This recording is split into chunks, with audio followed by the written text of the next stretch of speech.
கோவையில் பல்வேறு இடங்களில் பரவலாக மழை பெய்தது. கோவை மாவட்டத்தில் கடந்த ஒரு வாரத்திற்கு முன்பு 10 நாட்கள் தொடர்ச்சியாக மேற்கு தொடர்ச்சி மலையை ஒட்டியுள்ள பகுதிகளில் மழை பெய்தது. குறிப்பாக நொய்யல் நீர்பிடிப்பு பகுதிகளில் பெய்து வந்த மழையால் கோவை குற்றாலம் அருவியில் நீர்வரத்து அதிகரித்துள்ளது.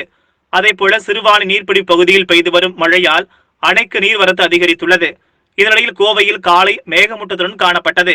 பின்னர் 1 மணி நேரத்திற்கு மேலாக மழை பெய்தது. குறிப்பாக துடியலூர், கவுண்டம்பாளையம், கணபதி, வடவள்ளி, பீலமேடு, ராமநாதபுரம், முக்கடம், காந்திபுரம், சிங்காநல்லூர் உள்பட பல்வேறு பகுதிகளில் காலை முதலே பரவலாக மழை பெய்தது. காலையில் பெய்த மழையால் கோவையில் குளிர்ச்சியான காலநிலை நிலவியது.